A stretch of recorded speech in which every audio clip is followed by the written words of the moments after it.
Hello कुछ बुझलू hello कि का है जब बातचीत चलत रहुए। हाँ कुछ बुझाई ना एगो बंगाल जगह बा जाना तर लोग वो जगह होला बंगाल में। मैं बांग्लादेशी दूसर देश के बांग्लादेश के जो मुख्यमंत्री बनी जैसे जो जोगी बाबा बनन तो हो जाएगा दूसरा मुख्यमंत्री है। वो चाहत रही कि ओहनियों के रखल जाओ, ओहनियों से वोट डलवावल जाओ, ओहनियों के सब कुछ मिले जो देश के मिले। अरे भाई अगर तू अपना गांव के बाड़ू तो पहले तारा के चीज मिले के चाहिए कि दूसरा कहीं के मिले के चाहिए। यही तो लड़ाई लड़त रही आगे लगा था सुल्तानपुर में दौड़ के बुलाओ जाता हल्ला कुसौली रेवती लगा था दौड़ के पहले बुलाओ जाता। अब तो जाते गाड़ी भाड़ा करे नहीं तब तो हो जाए। हां बुझाता ना तो वही के बातचीत चलता सब। हां ये पता नहीं। अखिलेश यादव जी का यही सोच है और उनके कार्य करने की शैली भी यही है और यही विडंबना भी है कि वह क्या संदेश प्रदेश को देना चाहते हैं। एक तो जब भी इन लोग किसी भी तरह का कोई काम करते हैं या इनकी पार्टी कोई काम करती है तो प्रदेश को विभाजित करने का ही काम करती है ये। और जिस तरह ये मंदिर मस्जिदों का ये इस्तेमाल करते हैं या भाजपा पे आरोप लगाते हैं कि ये धर्म की राजनीति करती है, इससे बड़ा उदाहरण क्या होगा कि आप किसी धर्म विशेष को आप खुश करने के लिए इस स्तर तक गिर जा रहे हैं कि आप इस तरह का संदेश देने का प्रयास कर रहे हैं। इससे गंदी राजनीति कहाँ आपको देखने को मिलेगी और इससे खुली राजनीति देखने को कहाँ मिलेगी कि कैसे अपीजमेंट किया जाता है एक धर्म विशेष का। आप यही तो मैसेज देना चाहते हैं कि इस प्रदेश में जब आपकी सरकार आएगी तो आप कैसे एक धर्म विशेष के पूजा स्थल को या उस धर्म विशेष के व्यक्तियों को आप कैसे बढ़ावा देंगे, आप यही संदेश देना चाहते हैं। तो प्रदेश भी लाठी में तेल लगा के तैयार है। आप जो संदेश दे रहे हैं उसका जवाब वापस आपको मिलेगा।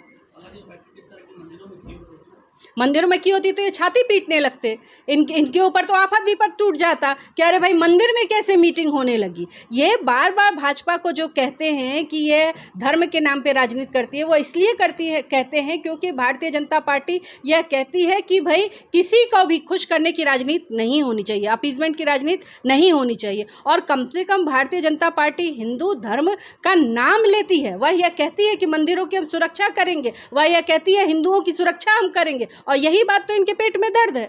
आप याद कीजिए कि 2017 से पहले यही वो उत्तर प्रदेश है जहां हर महीने कोई ना कोई दंगा किसी न किसी जिले में होता था, यह वही उत्तर प्रदेश है। आज जब से योगी आदित्यनाथ जी आए हैं तब से इन्होंने ये जो दंगाई थे जिनके ऊपर समाजवादी पार्टी का हाथ रहता था, आशीर्वाद रहता था, उन सब को टाइट किया है और तब से लेकर अभी तक हमारा सौभाग्य है कि एक आध घटना छोड़कर हमारा प्रदेश दंगों की आग से बचा हुआ है।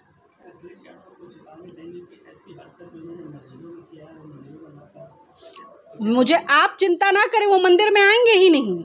वो मंदिर में आएंगे तो उनका वोट बैंक खिसक जाएगा। वो मंदिर का आप आश्चर्य कीजिए कि इस प्रदेश ने उत्तर प्रदेश के में राम जन्मभूमि अयोध्या भूमि श्री अयोध्या भूमि पूरे विश्व में जहाँ भी कोई सनातनी होगा या सनातनी तो छोड़िए जो भी हो व्यक्ति विशेष होगा जिसको धर्म पे के प्रति थोड़े भी आस्था होगी वह इस धरती पर आकर अयोध्या जी की धरती पर आके प्रणाम करके गया। पर आप सोचिए कि इस प्रदेश ने चार बार जिस पार्टी को की सरकार बनाई, 4 बार उन लोगों को मुख्यमंत्री बनने का प्रयास किया, वह एक बार वह व्यक्ति हिम्मत नहीं जुटा पाए कि वह आकर श्री रामचंद्र जी को प्रणाम कर ले। वह कुंभ पे प्रश्न उठाते रहे, वो कांवड़ियों पे प्रश्न उठाते रहे। तो आप चिंता ना करें, वो मंदिर पे तो उनके कदम पड़ने वाले नहीं हैं, क्योंकि अगर वो मंदिर पर आएंगे तो टोपी वालों का वोट बैंक घिसक जाएगा। इसलिए वो मंदिर नहीं आएंगे। वो जहाँ कर रहे हैं और कृपया वो अपने चरण लेकर किसी मंदिर में घुस ना जाएं। जिस मंदिर में घुसेंगे वह मंदिर भी अशुद्ध हो जाएगा। तो वो जहाँ कर रहे हैं अपनी मीटिंगें उनको मुबारक है, जनता सब समझती है। कुछ दिन पहले याद है, कुछ दिन पहले आपको याद होगा कि यही वो विपक्ष है इंडी गठबंधन जो कहता था कि धारा 370 अगर हटेगी तो खून की नदियां बह जाएंगी। मैं तो नहीं भूली हूँ और आप लोग तो और मीडिया वाले हैं, आप तो कुछ नहीं भूलते हैं, तो आपको भी याद होगा। ऐसी ही ये गीधड़ भपकी है। मैंने कहा कि यह नया भारत है, निर्णय लेने वाला भारत है, सशक्त भारत है। यहाँ पे पाकिस्तानियों की तो दाल गलती ही नहीं।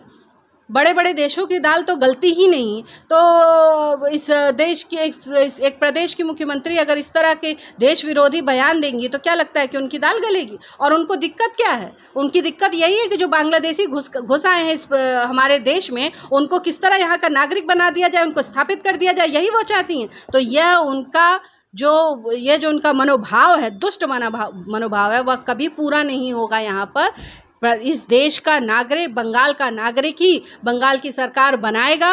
और जो उनको करते बने, मैं तो कहती हूँ कि जो उनको करते बने करें। इस देश में गृह मंत्री के रूप में एक चट्टान खड़ा है इस देश की रक्षा करने के लिए। और निश्चित तौर पर जब तक हमारे गृह मंत्री खड़े हैं, इस देश के किसी भी प्रदेश में इस तरह की कोई घटना होना असंभव है। और अगर इस तरह का उनका कोई सोच है तो अभी से भी वो सुधर जाए। वो तो काफ़ी सुधारक हैं, ऐसे लोगों की सुधारक के रूप में अपने आप को मौजूद करती हैं। बांग्लादेश में इतनी बड़ी आग लगी हुई है, वहाँ जाएं तो शायद कुछ हो जाए, उनके जाने से वहाँ के लोग भी सुधर जाएं। वहाँ के लोगों को यहाँ नागरिक बनाने से अच्छा है कि आप वहाँ जाके और वहाँ मुख्यमंत्री बन जाएं तो ज़्यादा उचित होगा। क्योंकि आप जिस तरह बंगाल से घुसपैठिए अंदर आए थे और बांग्लादेशी अंदर आए थे, जिस तरह उन्होंने बाहें खोलकर उनका स्वागत किया, उनको अपना भाई बंधु बनाया, उनके साथ बस बेचारी टोपी नहीं लगा पाती हैं, बाकी सब तो वो कर ही लेती हैं, खजूर वजूर खा ही लेती हैं जाके। तो इतना सब कुछ यहाँ करने के बजाय, यहाँ पे इतना आफत विपत लेकर आने की बजाय वो वहीं चले जाएँ तो हम सब शांति से रहें। बंगाल के लोग भी जाकर माँ काली को कुछ चढ़ाएंगे कि चलो आफत टली हमारे यहाँ से।